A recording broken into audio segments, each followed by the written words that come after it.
Hay señales que desaparecen sin dejar rastro, y hay otras que, aunque duran apenas unos segundos, pueden mantener a la humanidad haciéndose la misma pregunta durante décadas. El 15 de agosto de 1977, un radiotelescopio situado en Ohio detectó una señal de radio tan extraña e intensa que casi 50 años después todavía no sabemos con absoluta certeza qué la produjo. La señal duró exactamente 72 segundos. Fue extraordinariamente potente. Apareció en una frecuencia especialmente interesante para la búsqueda de la vida extraterrestre. Y después desapareció. Nunca volvió a detectarse. Por eso, cuando el astrónomo Jerry Heeman encontró aquella anomalía entre los registros del radiotelescopio Big Ear, solamente necesitó escribir una palabra junto a los datos: wow. Y ese simple comentario terminó convirtiéndose en el nombre de uno de los mayores misterios de la astronomía moderna. Aquella noche, el Big Ear, perteneciente a la Universidad Estatal de Ohio, formaba parte de los esfuerzos de SETI, el programa dedicado a buscar posibles señales de inteligencia extraterrestre. La idea era sencilla. Si alguna civilización avanzada quería comunicarse a distancias interestelares, una de las formas más lógicas de hacerlo sería utilizando ondas de radio extremadamente precisas. Y había una frecuencia que llamaba especialmente la atención: 1420 MHz. Es la frecuencia asociada con la línea de hidrógeno neutro, uno de los elementos más abundantes del universo. Para los investigadores, utilizar una frecuencia relacionada con el hidrógeno tenía cierto sentido. Cualquier civilización capaz de estudiar el cosmos podría reconocerla como una referencia natural y universal. Así que el Big Ear vigilaba precisamente esa región del espectro. Y entonces, el 15 de agosto de 1977, ocurrió algo que nadie esperaba. El Big Ear no grababa señales como lo haríamos hoy. Sus datos quedaban impresos en papel, convertidos en caracteres que representaban la intensidad de las señales recibidas. Días después, Jerry Heeman estaba revisando aquellos registros cuando encontró una secuencia que llamó inmediatamente su atención: 6EQUJ5. Aquello no era un mensaje, no decía hola, no contenía palabras. Era una representación numérica de la intensidad de la señal, y en el centro de la secuencia aparecía la letra U. Esa letra indicaba que la señal había alcanzado una intensidad de aproximadamente 30 veces superior al ruido de fondo. Era una anomalía extraordinaria. Heeman la rodeó y escribió a su lado: wow. El nombre se quedó para siempre, pero la intensidad no era lo único que llamaba la atención. Había algo todavía más interesante. La señal era de banda estrecha. Eso significa que estaba concentrada en una región extremadamente pequeña del espectro de radio. Y eso importa, porque las fuentes naturales de radio suelen producir emisiones mucho más amplias y complejas. Una señal estrecha y muy intensa puede ser precisamente el tipo de fenómeno que hace pensar en una fuente tecnológica.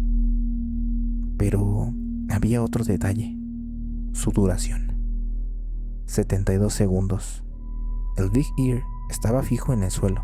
No seguía un objeto con motores ni apuntaba constantemente hacia una estrella. Utilizaba la propia rotación de la Tierra para recorrer el cielo.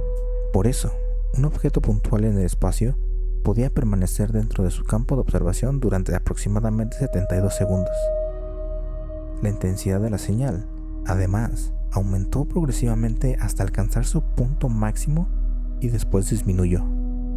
En otras palabras, tenía exactamente la forma que esperaríamos de una fuente ubicada en el cielo mientras la Tierra giraba.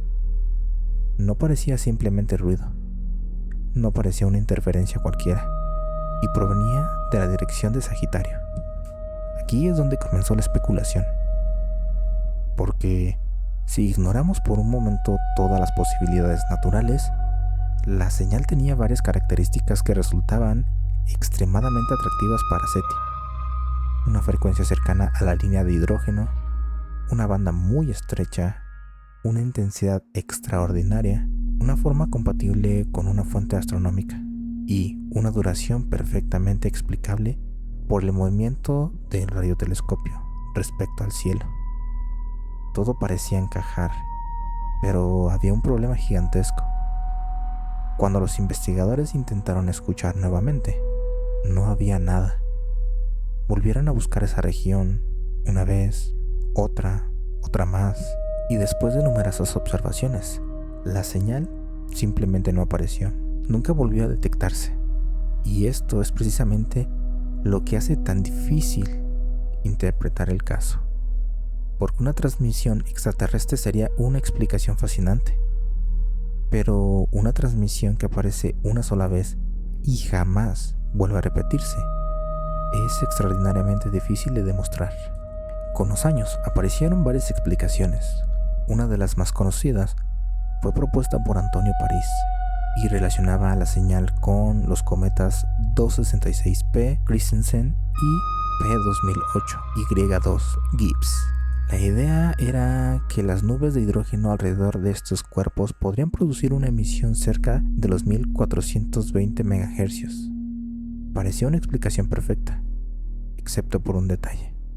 Otros investigadores cuestionaron seriamente que aquellos cometas estuvieran realmente en la posición adecuada cuando se detectó la señal y señalaron otros problemas físicos con la hipótesis. Incluso investigadores vinculados al propio programa SETI de Ohio rechazaron la identificación del cometa como origen del fenómeno. Así que, por ahora, la teoría del cometa no puede considerarse una solución definitiva. Y entonces llegó una de las investigaciones más interesantes de los últimos años. En 2024, un equipo dirigido por Abel Méndez analizó datos obtenidos por el radiotelescopio de Arecibo. El objetivo original no era necesariamente resolver el misterio. Buscaban señales que pudieran ser relevantes para la búsqueda de vida, pero encontraron algo inesperado. En los datos aparecían señales de banda estrecha muy similares a la WOW, aunque muchísimo más débiles, y tenían algo en común. Procedían de pequeñas nubes de hidrógeno frío en nuestra propia galaxia. Esto cambió la perspectiva del caso. La hipótesis de Méndez propone un escenario bastante más extraño de lo que parece. Una nube de hidrógeno, normalmente demasiado débil para producir una señal tan llamativa, podría ser estimulada por una fuente extremadamente energética, como una llamarada de un magnetar, una estrella de neutrones con un campo magnético brutal. Ese evento podría desencadenar un fenómeno conocido como emisión estimulada, relacionado con mecanismos de tipo Maser o superradiancia. En términos sencillos, la nube estaría ahí. La señal sería normalmente demasiado débil, pero un evento energético externo podría hacer que, durante un breve instante, esa nube brillara mucho más intensamente en la frecuencia de hidrógeno. Y si ese destello fuera suficientemente potente, Big Ear podría haberlo detectado. Después, el fenómeno desaparecería y no habría nada que volver a escuchar. La investigación de Méndez no demuestra que la señal WOW haya sido producida definitivamente por una nube de hidrógeno. Demuestra que existe un mecanismo natural capaz de producir señales con características semejantes. Y eso cambia mucho la historia, porque durante décadas, una de las grandes dificultades del caso era explicar cómo un fenómeno natural podía generar algo tan extraño. Ahora, existe una hipótesis física mucho más concreta, pero todavía falta una pieza fundamental: repetir la observación. La señal original nunca volvió a aparecer, por lo tanto, todavía no podemos señalar una fuente concreta y decir, esto fue lo que produjo la WOW. Lo interesante es que el caso no terminó con el estudio de 2024. En 2025, Abel Méndez y su equipo analizaron nuevos datos archivados del antiguo programa SETI de Ohio, utilizando técnicas modernas. El análisis permitió refinar la posición y las características de la señal, y encontró indicios adicionales que favorecen un origen astrofísico frente a una simple interferencia de radio. Además, los investigadores volvieron a encontrar que pequeñas nubes frías de hidrógeno pueden generar emisiones de banda estrechas parecidas. Eso no convierte la hipótesis natural en una certeza absoluta, pero sí hace que la explicación astrofísica sea cada vez más difícil de ignorar. Tal vez lo más fascinante de la señal WOW no sea que pudiera haber sido extraterrestre. Tal vez sea todo lo contrario. Durante décadas, los científicos buscaron una explicación natural y todavía están reconstruyendo exactamente qué ocurrió. No tenemos una nave, no tenemos un mensaje, no tenemos una segunda señal, no tenemos una confirmación de vida extraterrestre. Tenemos una anomalía de 72 segundos captada una sola vez.